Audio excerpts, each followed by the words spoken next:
O kuni bir qiz bilan gaplashib qolganimda oila qurmagan ekan, 24-25 ga kirgan, endi oila qurmoqchi ekan. Oila qursin, baxtli bo'lsin, o'zi orzu niyat qilgan yigit unga ro'para kelsin.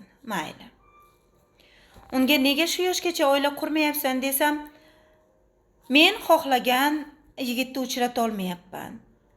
Hamma yigitlar bo'yi past, romantikani bilmaydi.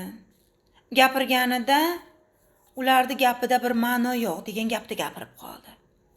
Seni orzuyingda qanaqa yigit bor desam agar, meni orzuyimda bo'yi uzun, kelishgan, boy badavlat, uylari, mashinalari bo'lsin va romantikani yaxshi ko'rsin dedi.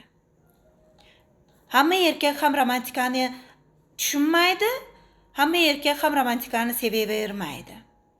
Biz bu narsani ayollar to'g'ri tushunishimiz kerak va to'g'ri qabul qilishimiz kerak. Mayli, siz hozir bo'yi uzun, gavdali, badavlat erkakni oqtaryapsiz. Undan chiqdi, bo'yi past yigitlarimizga hech kim turmushga chiqmaydimi? Ular shunday qolib ketaverishadimi? Balkim o'sha bo'yi past sizni baxtli qiladi. Mana bu bo'yi uzun emas. Siz bunisini bilmaysiz-ku. Siz oila qurganingizda baxtli bo'ling. Umrimda oxirigacha yaratuvchi bizni ajratguncha shu inson bilan birga bo'layin. Farzandim, nevaralarim, chevaralarim ko'p bo'lsin deb turmush quring. Boy badavlat deysiz.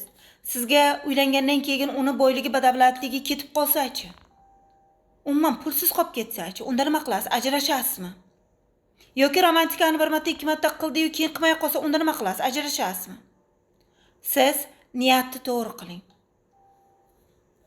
Niyatni to'g'ri qilib, bo'y badavlatlikka ham qaramang, bo'yi uzun pastlikka ham qaramang. Ko'nglingizga quloq soling. Ko'nglingiz hech qachon sizga yolg'on gapirmaydi.